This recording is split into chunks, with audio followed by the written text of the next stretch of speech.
Hello friends, जय माता दी। कैसे हैं आप सब।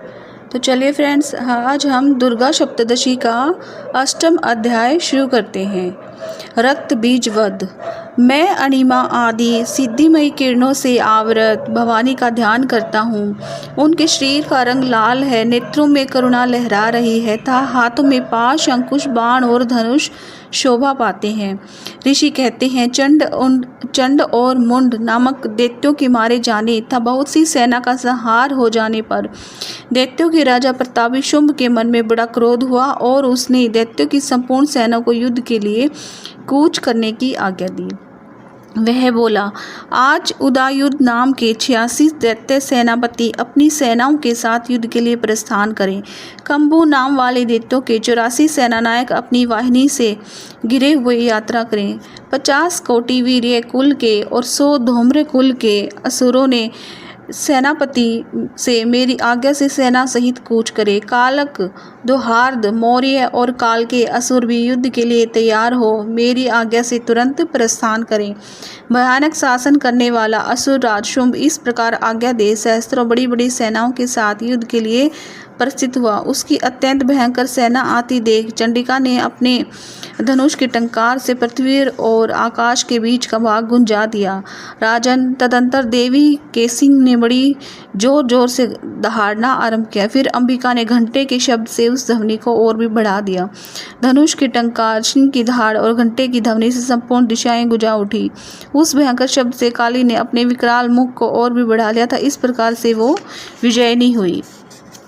उस तुमुलनाद को सुनकर दैत्यों की सेनाओं ने चारों ओर से आकर चंडिका देवी, सिंह तथा काली देवी को क्रोधपूर्वक घेर लिया। राजन, इसी बीच में असुरों के विनाश तथा देवताओं के अभ्युदय के लिए ब्रह्मा, शिव, कार्तिकेय, विष्णु तथा इंद्र आदि देवों की शक्तियां जो अत्यंत पराक्रम और बल से संपन्न थी, उनके शरीर से निकलकर उन्हीं के रूप में चंडिका देवी के पास गई।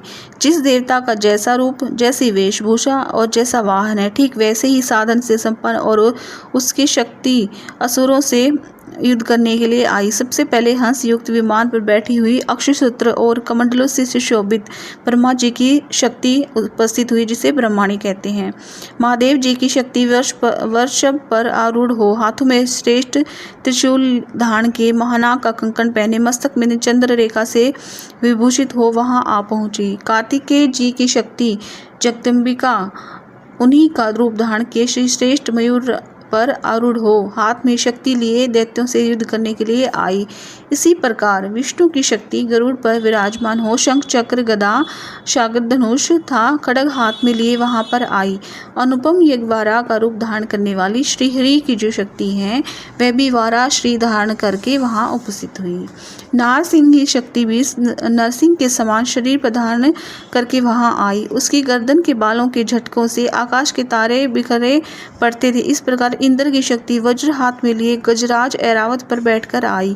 उसके भी सहस्त्र नेत्र थे। इंद्र का जैसा रूप था वैसा ही उसका भी था। तदंतर उन देव शक्तियों से घिरे हुए महादेव जी ने चंडिका से कहा, मेरी प्रसन्नता के लिए तुम शीघ्र ही उन पर संहार करो, असुरों का संहार करो। तब देवी के शरीर से अत्यंत भयानक और परम उग्र चंडिका शक्ति का जो है प्राकट्य हुआ, जो सैकड़ों गीदड़ियों की भांति आवाज करने वाली थी। उस अपराजिता देवी ने धूमिल जटा वाले महादेव जी से कहा, भगवान, आप शुंभ निशुंभ के पास दूत बनकर जाइए और उन अत्यंत गर्वीले दानव शुंभ एवं निशुंभ दानों से कहिए। साथ ही उनके अतिरिक्त जो भी दानव युद्ध के लिए वहां उपस्थित हो, उन सभी को ये संदेश दीजिए, दैत्यों, यदि तुम जीवित रहना चाहते हो तो पाताल लोक को लौट जाओ। इंद्र को त्रिलोकी का राज्य मिल जाए और देवता यज्ञ भाग का उपयोग करें। यदि बल के घमंड में आकर तुम युद्ध की अभिलाषा रखते हो तो मेरी शिवाएं, मेरी योगिनियां तुम्हें कच्चे मांस से तृप्त हों। क्योंकि उस देवी ने भगवान शिव को दूत के कार्य के रूप में नियुक्त किया था, इसलिए वह शिवदूती के नाम से संसार में विख्यात हुई। वे महादैत्य भी भगवान शिव के मुख से देवी के वचन सुनकर क्रोध में भर गए और जहाँ कात्यायनी विराजमान थी उस ओर बढ़े। तदंतर वे दैत्य अमर्ष में भरकर पहले ही देवी के ऊपर बाण, शक्ति और दृष्टि आदि अस्त्रों की वर्षा करने लगे। तब देवी ने भी खेल खेल में धनुष के टंकार और उससे छोड़े हुए बड़े बड़े बाणों द्वारा दैत्यों के चलाए हुए बाण, शूल, शक्ति और फरसों को काट दिया। फिर काली उनके आगे होकर शत्रुओं को शूल से प्रहार से विदीर्ण करने लगी और खड्वांग से उनका कचूमर निकालती हुई रणभूमि में विचरने लगी।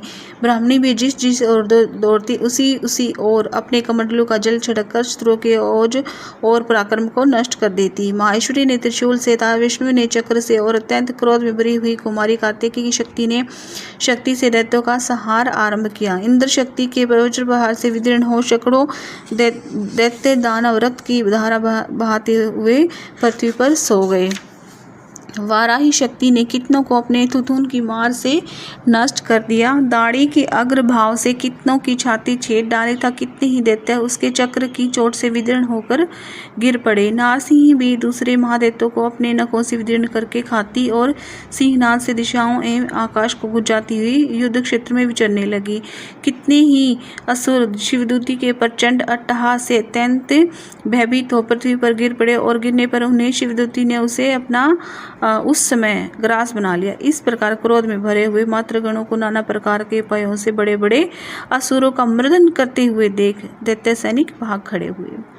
मात्र गणों से पीड़ित दैत्यों की युद्ध से भागते देख रक्तबीज नामक महादैत्य क्रोध में भरकर युद्ध के लिए आगे आया। उसके शरीर से जब रक्त की बूंद पृथ्वी पर गिरती तब उसी के समान शक्तिशाली एक दूसरा महादैत्य पृथ्वी पर पैदा हो जाता। महासुर रक्तबीज हाथ में गदा लेकर इंद्र शक्ति के साथ युद्ध करने लगा। तब ऐन्द्री ने अपने वज्र से रक्तबीज को मारा। वज्र से घायल होने पर उसके शरीर से बहुत सारा रक्त चूने लगा और उसी के समान बहुत सारे पराक्रमी योद्धा उत्पन्न होने लगे। उसके शरीर से रक्त की जितनी बूंदें गिरी उतने ही पुरुष उत्पन्न हो गए। वे सब रक्त बीज के समान ही वीर्यवान, बलवान था, पराक्रमी थे। वे रक्त से उत्पन्न होने वाले पुरुष भी अत्यंत भयंकर अस्त्र शस्त्रों का प्रहार करते हुए वहां मातृगणों के साथ घोर युद्ध करने लगे। पुनः वज्र के प्रहार से जब उसका मस्तक घायल हुआ तब रक्त बहाने लगा और उससे हजारों पुरुष उत्पन्न हो गए। वैष्णवी ने युद्ध में रक्त बीज पर चक्र का प्रहार किया था। ऐन्द्री ने उस दैत्य सेनापति को गदा से चोट पहुंचाई। वैष्णवी के चक्र से घायल होने पर उसके शरीर से जो रक्त बहा और उससे जो उसी के बराबर आकार वाले सहस्त्रों महादैत्य प्रकट हुए, उनके द्वारा संपूर्ण जगत व्याप्त हो गया। कुमारी ने शक्ति से, वाराही ने खड्ग से और माहेश्वरी ने त्रिशूल से महादैत्य रक्तबीज को घायल किया। क्रोध में भरे हुए उस महादैत्य रक्तबीज ने भी गदा से सभी मात्र शक्तियों पर पृथक पृथक प्रहार किया। शक्ति और शूल आदि से अनेक बार घायल होने पर उसके शरीर से जो रक्त की धारा पृथ्वी पर गिरी उससे भी निश्चय ही सैकड़ों असुर उत्पन्न हुए। इस प्रकार उस महादैत्य के रक्त से प्रकट हुए असुरों द्वारा संपूर्ण जगत व्याप्त हो गया। इससे उन देवताओं को बड़ा भय हुआ। देवताओं को उदास देख चंडिका ने काली से शीघ्रतापूर्वक कहा, चामुंडे तुम अपना मुख और फैलाओ तथा मेरे शस्त्रपात से गिरने वाले रक्त बिंदुओं और उनके उत्पन्न होने वाले महादैत्यों को तुम अपने इस उतावले मुख से खा जाओ। इस प्रकार रक्त से उत्पन्न होने वाले महादैत्यों का भक्षण करती हुई तुम रण में विचरती रहो। ऐसा करने से उस दैत्य का सारा रक्त क्षीण हो जाने पर वह स्वयं भी नष्ट हो जाएगा। उन भयंकर दैत्यों को जब तुम खा जाओगी तब दूसरे दैत्य उत्पन्न नहीं हो सकेंगे। काली से यूं कहकर चंडिका देवी ने रक्त बीज को मारा और काली ने अपने मुख में उसका रक्त ले लिया। तब उसने वहां चंडिका पर गदा से प्रहार किया, किंतु उस गदापात ने देवी को तनिक भी वेदना नहीं पहुंचाई। रक्त बीज के घायल शरीर से बहुत सारा रक्त गिर गया, किंतु ज्यों ही वो गिरा त्यों ही चामुंडा ने उसे अपने मुख में ले लिया। रक्त गिरने से काली के मुख में जो महादैत्य उत्पन्न हुए उन्हें भी वह चट कर गई और उसने रक्त बीज का रक्त भी पी लिया। तदंतर देवी ने रक्त बीज को, जिसका रक्त चामुंडा ने पिया था, वज्र, बाण, खड्ग तथा सृष्टि आदि से मार डाला। इस प्रकार शस्त्रों के समुदाय से आहत एवं रक्तहीन हुआ महादैत्य रक्त बीज पृथ्वी पर गिर पड़ा। नरेश्वर, इससे देवताओं को अनुपम हर्ष की प्राप्ति हुई और मातृगण उन असुरों के रक्तपान के मद से उद्मत्त सा हो नृत्य करने लगा। इस प्रकार श्री मार्कंडेय पुराण में सार्वणिक मनवंतर की कथा के अंतर्गत देवी महात्म्य में रक्तबीज नामक अध्याय 8वां अध्याय संपूर्ण हुआ। बोलो जय माता दी। जयकारा शेरा वाली दा, बोल साचे दरबार की।